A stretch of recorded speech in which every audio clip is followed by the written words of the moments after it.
pinasasalamatan ko lang po ang Lord sa buong 2023. Bagamat po talagang puro struggle. Before po kasi na mag-2023, na nung makagraduate yung panganay ko, talagang sumaga na kami, gumanda ang buhay, lahat na nabibili, lahat na suportado ng anak ko. Talagang napakabait pong anak niya. Na-share ko na po ito sa aking personal encounter sa Lord sa season 31. Pero talagang dahil sa kabutihan ng God, napakasarap i-share yung sobra-sobra niyang kabutihan sa akin. So, nung makagraduate nga po yung anak ko, gumanda lahat.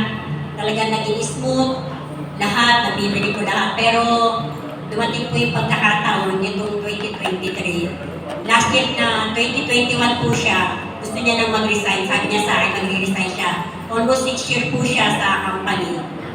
Noong 2021, nagpapaalam na siya na mag-resign. Pero sabi ko, huwag muna kasi dalawa pa po yung college ko sabay.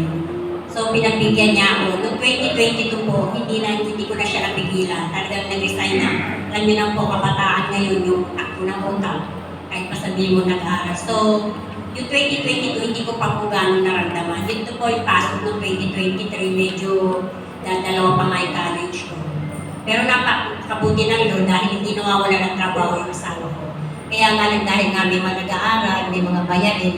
So, medyo tumagilid po, kumbaga medyo kinulang dahil isa lang na naghahanap buhay. Pero napakabuti ng God, no? Buong 2023, hindi kami pinagkulang. Bagamat yung isa ko nakagraduate din last year, nakapagtrabaho naman agad, pero hindi kinaya.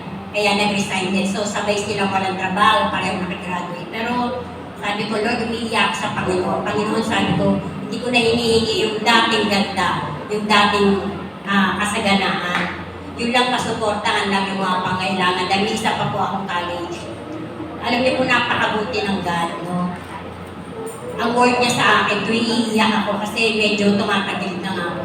Sabi niya sa akin, anak, sapat ang biyaya ko. Totoo naman po dahil bagamat nawala ng trabaho ang mga anak ko, ang asawa ko, bagamat hindi regular ang trabaho, hindi siya nawawala. Mula nung mag-resign siya sa company, from day 1 hanggang ngayon po hindi siya nawala ng trabaho. So, nasuportahan ko na pag-aral sa ibadet ko, bagamat medyo critical, pero sapat-sapat ang biyaya ng Panginoon. Tapos kung nasa company anak ko, ultimong yung aking kalusugan, wala akong problema dahil meron po akong card, nag-isa kami ng anak ko, lahat ng benefits nandun. So, doon pong mag-resign siya, doon ako nag-alala rin dahil noong pong time na may card ako, lagi ako sa ospital. Konting kibot, parang gusto mong ubusin ng hospital, laman ng card. Pero alam niyo po, itong 2023, totally nawala na yung dahil nag-resign. Puri po ang Panginoon, no? Hindi ako nagkasakit. Bagamat maatake minsan yung natatake kong asin. Pero kung ano lang po yung gamot na meron ako, doon pa lang naiibsan. Samantalang nung may card ako, lagi akong hanggang nakakarating pa ako ng Fatima, puro private po yan. Pero bakit sabi ko, yun kasi po ang inalala ko rin. Sabi ko, Lord, paano na? Pero pinakita ng Panginoon yung kabutihan niya, no? Na bagamat nagkakasakit ako, hindi ako kailangan hospital. Doon pa lang po. Kaya sabi ko nga, hindi natin pwedeng sabihin yung pagpapala ng Panginoon sa panahon ng kasaganaan. Mas makikita mo pala ang pagpapala ng Lord sa time na dumadaan ka sa pagsubok. Uli po ang Panginoon mula ng June, sa Ghana, hindi ko alam kung saan nanggagaling yung mga biyaya. Nandyan tumulong si ate kasi may estudyante nga ako. So, magpahanggang ngayon po, nung last September po, talaga ng problema ako dahil ang laki ng bayarin iba sa eskwela. Pero, alam niyo po yun, ang CMU po, 2 months before, nag-ano na po yan, nag-a-announce ng may babayaran. So, hindi akala ko hindi nag-a-apply mga anak ko dahil di umalis ng bahay o nasa harap ng computer. Yung pala po, sabi ko sa kanila, paano si Badet may bayarin dahil sir ko lang ng papa nila kulang. Purihin po ang Panginoon, before dumating yung date na kailangan magbayad, nakapasok yung anak ko si Kenneth sa trabaho. Kaya alam na Lord, ayoko mangutang kasi dinanas ko lang na baon-noon po. Sabay-sabay ang nag-aaral. Sabi ko, Lord, ayoko mangutang. Pero napakabuti ng God. Ngayon po, purihin ang Panginoon yung buong taon. Bagamat may nawala, Magamat talagang nag-struggle, pero ang Lord mabuti. Doon ko lalong nakita kung paano siya kumikilos sa buhay ko, kung paano siya kumikilos sa buhay ng bawat isa sa atin. Kaya hindi natin pwedeng sabihin na yung kasaganaan lang nandun lang ang pagpapalo. Mas kumikilos ng Panginoon sa panahon na tayo dumanaas sa matitinding pagsubok. Kaya sa Diyos lahat ng pupuri at pagsamba sa lahat.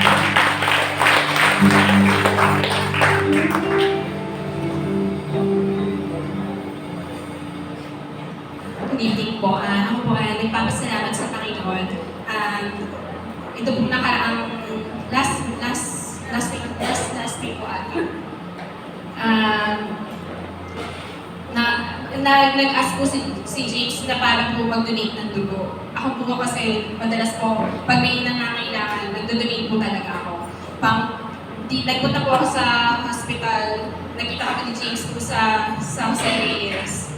Sabi ko ako mag-donate kasi type D po ako eh. Kaya ako po yung mag-donate, sabi ko sa kanya. Tapos po, yung time na po yun, nakarating po ako sa Jose Reyes, BTP po ako. First time ko pong maging 150/100. Sinagulat po ako, sabi ng doc, sabi niya, sigurado ka ba? Nagdo-donate ka? Sabi ko, opo, pang 5 times ko na po pang ngayon, sabi ko sa doctor. Kaya hindi ka natatakot, hindi po sanay naman po ako, sabi ko.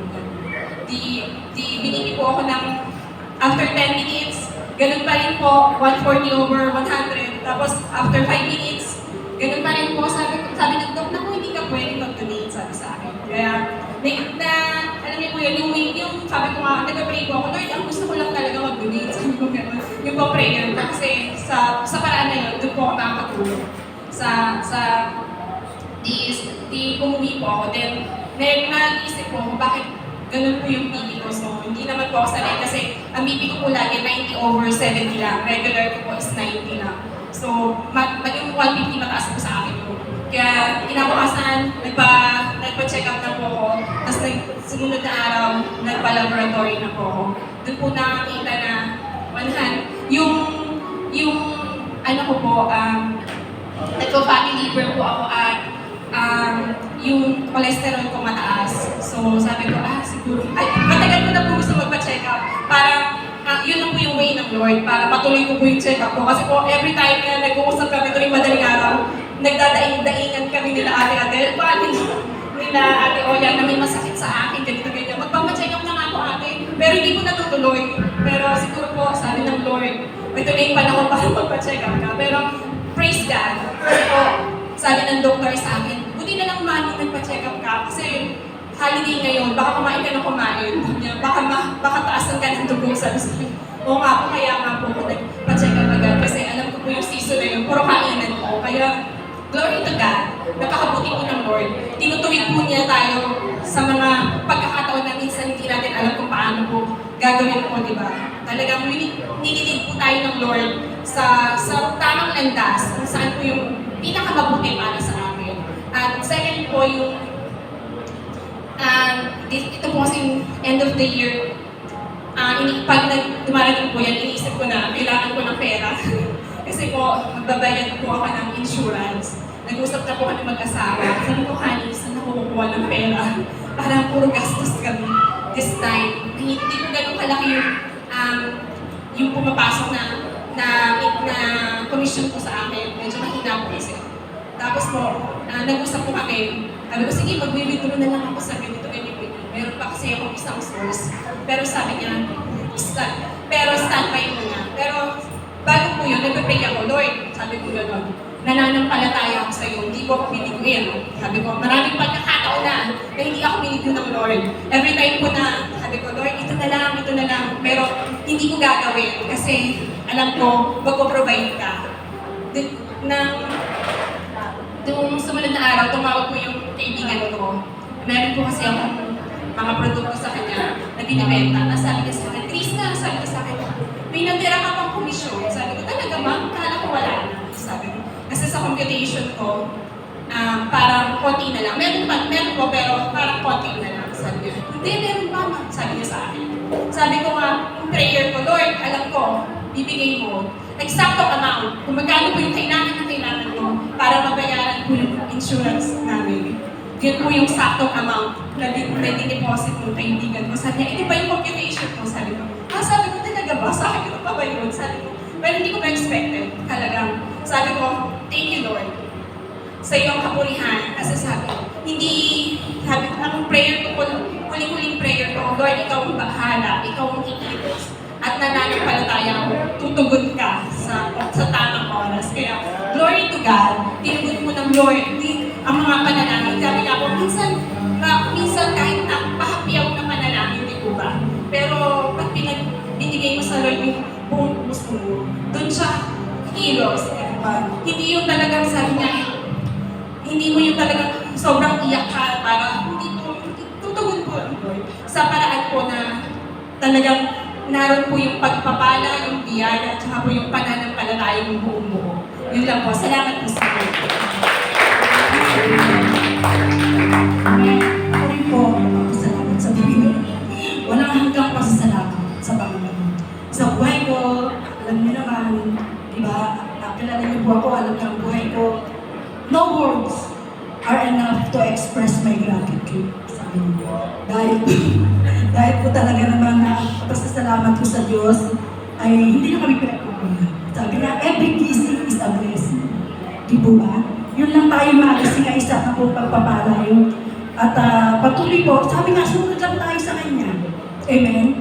Kaya hindi naman talaga tayo pababayaan ng Lord kung tayo po ay talagang sumusunod po sa ating Panginoon. At pinagpapasalamat ko rin po at next year, kung loloobin ng Panginoon at naway loobin niya na makakagraduate na rin po si Odili. Salamat po sa mga prayers, sa mga araw-araw, parito, sa grade niya na binibless naman ng Panginoon ang kanya pong grades. Wala po akong masasabi. Papuri ang pasasalamat sa Lord. Walang hanggang pasasalamat sa Lord. Sige tayo po natin tayo. Sige tayo pasalamatan natin ang ating Panginoon. Sa tunay na pagpapalang na pinagkakaloob na sa atin. Yun lang